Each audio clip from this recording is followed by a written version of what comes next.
Et yo tout le monde, c'est Lo, j'espère que vous allez bien. Aujourd'hui, une vidéo sur ma chaîne YouTube. Ça fait depuis très longtemps qu'on ne s'est pas vu, les gars. J'espère que vous allez bien. Ça fait depuis quoi? Depuis Noël. Donc, joyeux Noël en retard de longtemps. Et bonne année depuis longtemps aussi. Big retard, mon gars. Moi, quand même, j'espère que vous allez bien, les gars. Que vous avez passé une bonne journée. Vous allez passer aussi une bonne semaine. Votre famille se porte bien, vos potes aussi. Tout se passe bien dans votre vie. Alors, on va se retrouver aussi pour une petite vidéo anecdote, les gars. Je commence directement par ma anecdote, mais avant, abonne-toi, like, partage. Et n'hésitez pas de venir me rejoindre sur YouTube, mon ref. Hein, c'est pas comme si je faisais des bonnes vidéos. Alors, qu'est-ce qui se passe, les gars? La petite anecdote, la première, il y en aura 3 dans la vidéo. Première anecdote, c'était quand j'étais au collège, 4e, 3e, je rentrais du collège et j'avais un petit mec sur le trottoir, tu vois. Et sa mère est au bout de la rue, tu vois. Et sa mère, elle me propose de venir pote avec son fils parce qu'il venait d'emménager et il se faisait pas trop de potes au collège et il était tout le temps tout seul. On devient pote et tout se passe très bien. Voilà, on passe beaucoup de journées ensemble, on joue souvent à la play ensemble et tout. Et arrive le moment où toi tu dors chez ton pote, tu vois. Comme tout le monde, genre, toi tu dors chez ton pote et lui il vient dormir chez toi, t'as capté. Et qu'est-ce qui se passe? C'est que lui il vient, il dort chez moi, moi je dors chez lui. C'était la première fois que j'allais dormir chez lui. Tout se passait bien et ça, donc on a continué tout à dormir chacun chez l'autre. Et après, qu'est-ce qui s'est passé, frère? Il faut savoir que lui il a un chien. Son chien, en vrai, il tuait sa mère, il était incroyable, il était grave gentil et tout. Et après, qu'est-ce qui s'est passé? Bah, on décide d'aller dormir ensemble et tout, avec lui. Tout se passe bien. Et il y a quoi? Bah, on va promener son chien le soir vers 19h30 et tout. On rentre, on mange, et après avoir mangé, on joue, tu vois. On joue ensemble à la play et tout. Il faut savoir que dans son salon, quand on joue, on joue jusqu'à maximum, je crois, c'était 20h. Puis après, quand on est dans sa chambre, on peut jouer jusqu'à minuit, 1h du matin, tu vois. Quand t'étais petit, minuit, 1h, c'était une dinguerie. Alors que maintenant, tu dors jusqu'à 5h du matin, c'est pas un truc de fou. Alors, qu'est-ce qui se passe? On arrive, on joue, tu vois. Faut savoir que son chien, on l'a mis à l'extérieur de la chambre pour éviter qu'il vienne nous déranger pendant qu'on dorme, t'as capté? Si je regarde derrière, c'est normal, c'est parce qu'il y a un chien et je veux pas qu'il pisse sur le mur, frérot, sinon je vais me faire découper la gorge. Donc, qu'est-ce qui se passe? C'est que, comme tout le monde, ou je sais pas, tu vois, bah nous, le chien, vu que sa mère a mis un matelas par terre pour que moi je puisse dormir, bah on avait mis le chien extérieur pour éviter que le chien vienne sur le lit ou truc comme ça, tu vois. Donc on arrive, on joue jusqu'à minuit, 1h du matin, on décide d'aller dormir, surtout que quand t'es petit, tu dors assez vite, on dort et au calme, tu vois. Et il faut savoir qu'avant, quand j'étais petit, bah j'avais des problèmes, genre la nuit, genre je pisse au lit, t'as capté? Et donc du coup, ce qui se passe, c'est que ce jour-là, une dinguerie se passe. Je finis par pisser dans le matelas que sa mère m'avait mis par terre, t'as capté? Je pisse. Je me suis levé, tu vois, je touche mon pyjama, je fais, mais gros, ouais, je suis mouillé, je touche le lit, map Fortnite, frérot, sur le lit. Je me dis, c'est quoi cette dinguerie? Après, je me dis, putain, qu'est-ce que je dois faire? Parce qu'en vrai, lui, il est dans mon collège. Et tu imagines, il va au collège, il dit, ouais, Ricardo, il a pissé au lit, ma gueule, dans mon lit et tout. La honte. Tu vois, en plus, surtout quand t'es petit, c'est psychologique, c'est direct. Et qu'est-ce que je fais? Je me dis, il a un chien. Je vois la porte, elle est un peu entrouverte. Je fais le mec, je me rendors. Je me rendors. Et je me réveille en même temps que lui. Et là, je me touche et tout. Pas de truc bizarre, les gars. Je me touche le pantalon et tout ça, je regarde. Je fais l'air surpris, je fais, wesh mec, pourquoi je suis mouillé et tout ça? Tu vois, genre vraiment, genre un acteur Hollywood. Je fais, ouais, mec, je suis mouillé et tout, tu vois. Et là, il y a son chien qui arrive, je fais, mais gros, ton chien m'a pissé dessus, ma gueule. Wesh frère. Et tu vois, genre lui, il gobe mon mensonge, mais il gobe mon mensonge tellement facilement, il le mange. Et il fait, ouais mec, désolé et tout, je fais, oh, excuse-moi et tout, tu vois. En plus, ça, j'habitais à 2-3 minutes de chez lui, donc c'était tranquille. Je rentre, je prends ma douche chez lui, il me passe des vêtements de rechange, je rentre chez moi, je me change, je ramène ses vêtements. Et heureusement qu'il avait gobé mon mensonge, parce que sinon, au jour d'aujourd'hui, je sais pas qu'est-ce qui serait passé, mais je pense que tout serait bien passé en vrai. Je pense qu'il aurait pas poucave, mais on sait jamais, tu vois, quand t'es petit, tu te fais vite des films et t'as pas envie que ça finisse dans ton coin. Et donc je continue pour la deuxième anecdote, ok. Donc ça s'est passé pendant que j'étais au lycée, donc en première, il faut savoir que quand moi c'était bac pro, donc du coup ce qu'il faut savoir c'est que quand tu es en bac pro, tu passes des stages, ok. Et c'est seulement que voir une semaine, un jour ou un truc comme ça, tu peux pas valider ton bac, t'as capté. Donc du coup, avec mes deux meilleurs potes, donc on va appeler Monsieur P, l'autre Monsieur I. Moi et Monsieur P, on trouve un stage dans un truc, pour expliquer brièvement, c'est crari. Tu vois, quand tu passes ton permis et que tu n'as pas la chance d'avoir une voiture, des fois tu perds les notions de conduite, t'as capté. Et dans le truc où j'étais, bah, tu pouvais repasser tes heures voilà, pour te réhabituer à la voiture, t'as capté. Donc du coup, moi et Monsieur P, on est ensemble dans le même truc, dans la même enseigne et tout, dans la même ville, enfin on est dans le même magasin. Monsieur I trouve la même chose, mais dans un autre magasin, mais dans la même enseigne, t'as capté. Et donc qu'est-ce qui se passe les premiers jours, premières semaines, tout se passe bien, le mec il nous montre ce qu'il faut faire, des fois carrément il nous laisse le magasin juste pour nous. Sinon, c'est que du magasin, on appelle les clients pour leur rappeler qu'ils ont un abonnement chez nous, que s'ils veulent poser des heures de rendez-vous, qu'ils viennent au magasin pour qu'on en parle et tout. Frère, carrément, on s'occupait de tout, carrément, on était les boss du magasin, t'as capté. Il y avait le patron et le responsable, on va appeler ça le responsable, t'as capté. Donc, qu'est-ce qui se passe un jour c'était vers quoi, deuxième ou troisième semaine, deuxième et demi.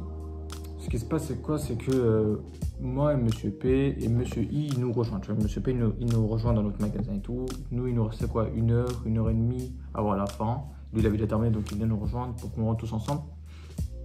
Qu'est-ce qui se passe? Il faut savoir que notre patron, il avait un frigo. Vous voyez, celui de Gotaga, celui de Red Bull, il avait le même. Il y avait plein de canettes dedans. Moi, j'ai décidé de ne pas toucher. Je touche pas à ce qui ne m'appartient pas. Sauf que Monsieur I, lui, il était arrivé, il a dit putain, mec, vous avez plein de canettes, pourquoi vous avez pas pris, tu vois? Au début, il nous chauffe, il me dit ouais, mec, vas-y, go prendre une canette, go prendre une canette. Moi, je lui dis frérot, viens, on touche pas, c'est pas à nous. Toi, t'aimerais pas qu'on touche à tes affaires, tu vois. Et il fait vas-y, gros, on en prend une. Au final, il en prend une et tout. Il boit. Moi, je me dis bon, vas-y, frère, autant boire aussi, tu vois. Il passe, je bois une petite Jagor et lui, il finit la canette. Et là, je me dis, mais gros, là, la canette, le mec, là, il va capter qu'on a pris une canette, tu vois. Ça se fait.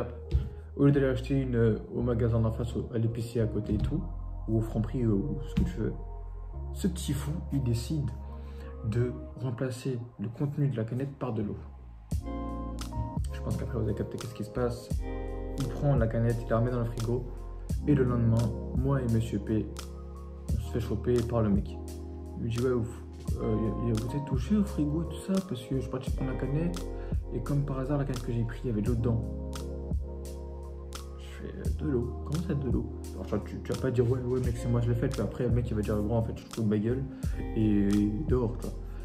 Je lui dis non frère, je me permettrai jamais de toucher à vos affaires, surtout que j'avais pas touché de base à moi qui ai pris. Et il me dit quoi? Il me dit ouais c'est bizarre non. Et tu vois il laisse couler, tu vois, il dit la prochaine fois si vous voulez prendre, vous pouvez prendre, vous me dites juste que vous avez pris une canette de ça, moi ça me dérange pas, tu vois. Les temps passent, sauf que lui en fait il avait pas effacé l'histoire de sa tête. En fait, il avait accumulé les choses juste pour essayer de nous virer, t'as capté.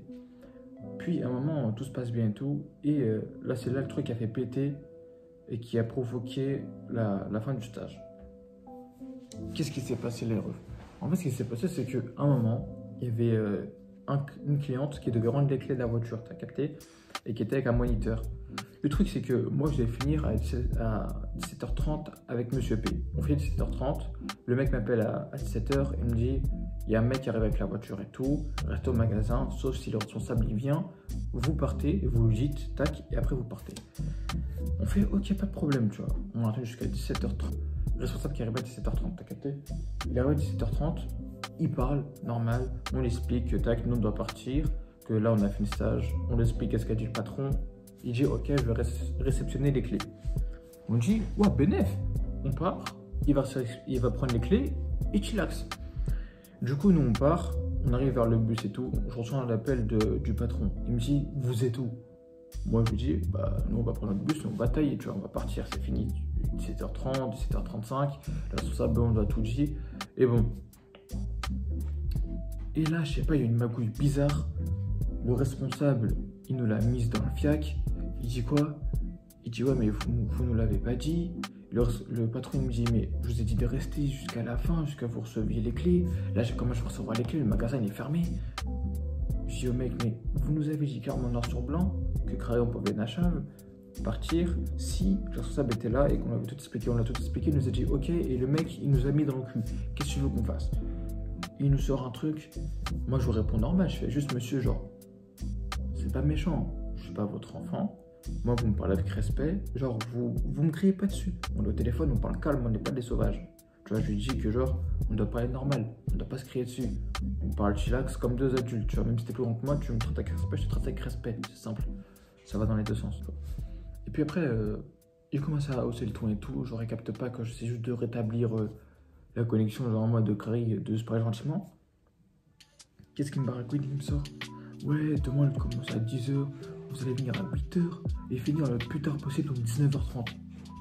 Je fais ok, monsieur, si vous voulez, tu vois, je vais pas essayer de riposter au truc comme ça, parce qu'après, ça va faire enfant mal élevé, insolent, pas envie que ça commence à être dénigré l'éducation que m'apportaient mes parents, tu vois, flemme. Et il me dit quoi? Il me dit, ouais, vous allez commencer à 8h, vous allez venir à 19h.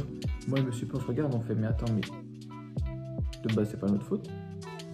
Comment ça se fait, tu me cries dessus ma gueule, tu vois, genre, c'est pas normal.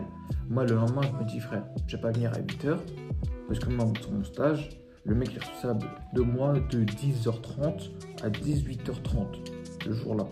Donc, je peux pas venir à 8h, il est pas responsable de moi. Qu'est-ce qui se passe, frérot? J'arrive le lendemain à 10h, il est pas là. On a fait le 2 à 10h, il est pas là, tac. Il commence à péter un plomb en arrivant, il dit, de toute façon, regardez, vous savez quoi? La canette, ça vous a pas suffi. Là maintenant, c'était l'heure. Là maintenant, je vais appeler vos parents et votre prof pour voir qu'est-ce qu'on doit faire. Il ramène nos parents. Mes parents, ils viennent chillax. Moi, je sais pas pourquoi, mais tout d'un coup, il me fait que des compliments, tu vois. Et à monsieur P, il fait que de terminer. Moi, monsieur P, je le défends, frère, c'est mon meilleur pote. Je vais pas le laisser dans la merde. Il parle à ses parents et tout. Il dit, ouais, monsieur P, il est timide. Ah, il faut rien. Ça fait 3 semaines, il est là, il est timide. Frérot, c'est normal, c'est les mecs qui sont timides de nature. Tu peux rien faire, tu peux pas trop changer. Genre, c'est au début, faut que tu t'habitues, tu vois. Chacun sa façon à s'habituer ou à baisser sa timidité. Et il décide de le virer, tu vois. Sauf que tout le monde va se dire, ouais, ça s'arrête là. Non, ma gueule. Ça s'arrête là, la vidéo ne sera pas là. Genre, ça sera pas dans l'anecdote. L'anecdote ne sera pas dans cette vidéo. Qu'est-ce qu'il fait, ce bâtard? Monsieur P, ok, il est viré de stage, du coup. Moi, je suis encore là dans le stage. Monsieur P, je vous avais parlé de Monsieur I qui était dans le même truc que moi, mais dans une autre ville. Monsieur P, il va vers Monsieur I pour aller dans le même stage. Au début, la patronne, parce que là-bas c'est une femme, elle dit oui. Sauf que moi je me dis tranquille, ça c'est bon, il a trouvé, tac. Mon patron à moi, il a appelé la patronne où il y a Monsieur P et Monsieur I en stage. Et vous savez qu'est-ce qu'il a dit? Il a dit ouais, lui c'est un incompétent, il fout la merde, vire-le. La patronne du côté, elle a pas cherché à comprendre, elle l'a pris et elle l'a viré. Du coup il s'est retrouvé sans stage, mesquine. Et après, il a réussi finalement à trouver un stage grâce à Dieu, il a réussi à trouver un stage. Et là, maintenant, il a son bac et tout, donc chillax. Le pire, c'est qu'après, mon patron, il a essayé de me virer aussi. Et c'est ce qu'il a réussi à faire, tu vois. Il m'a viré 3 jours avant la fin du stage. J'explique à ma mère. Il m'a dit, pas de problème, on va prendre rendez-vous avec ta prof. Ils ont parlé avec ma prof et tout. Et quand je devais chercher les documents, tu vois, parce qu'en fait, quand je cherche un stage, quand tu vas trouver le stage et tout à la fin, tu vas devoir chercher une autre feuille pour dire ouais, combien de semaines t'as fait, tout ça, tu vois. Lui, il a voulu me berner en enlevant quelques jours. Bah, moi, je les ai rajoutés sur la feuille. Mais j'ai pas fait de rattrapage. Et tiens, easy, frère. Tout s'est bien passé. Et donc, du coup, j'ai réussi à avoir mon bac. Et j'ai réussi à faire les heures de stage alors que j'y étais pas. Allez, ça le fout, va. Donc, les gars, on part pour la troisième anecdote. Okay. N'oubliez pas de vous abonner, liker et partager. Là, la troisième anecdote, c'est là, je vais vous raconter un truc où j'ai failli mourir quand j'avais 4-5 ans. Okay. Quand j'étais tout bébé, j'ai failli mourir. Qu'est-ce qui se passe pour ceux qui habitent à Paris ou même pas à Paris, il y a une gare qui s'appelle Haussmann Saint-Lazare. Quand tu prends le RER, c'est le terminus, ok. Donc il faut savoir que normalement à tous les trains, normalement vous n'êtes pas bête, t'as le train, t'as le quai, et entre le quai et le train, t'as un petit espacement, tu vois. Des fois tu fais tomber des trucs là-bas et t'attends que le train passe pour aller chercher. Donc mon père me tenait la main et tout, on marchait vers le train, et comme un imbécile, je tombe dans le trou. Parce que l'espace était vraiment large à l'époque, vraiment très très large, et je suis tombé. Tu vois, je suis tombé dans le truc. Et je sais pas si aussi vous dans les trains dans les autres villes et ça, normalement le train il fait un bruit quand les portes elles se ferment, tu vois. Genre, ça fait PIN et les portes elles se ferment. Et moi je tombe dans le trou, tu vois. Je tombe et je sais pas comment expliquer, mais je suis en dessous du quai. Donc tu vois, le quai en fait, quand moi je regardais en dessous, le quai est passé au-dessus. Genre un petit peu au-dessus, tu vois, c'est comme si t'avais une cape, c'est comme si moi j'avais ma cape, genre en mode tu regardes en haut et tu vois un peu, tu vois, mais tu vois le train. Moi j'étais en dessous, j'étais en dessous du quai et le train n'était pas très loin de démarrer, t'as capté, donc t'es petit, tu sais pas que si un truc tourne dessus, tu meurs quoi.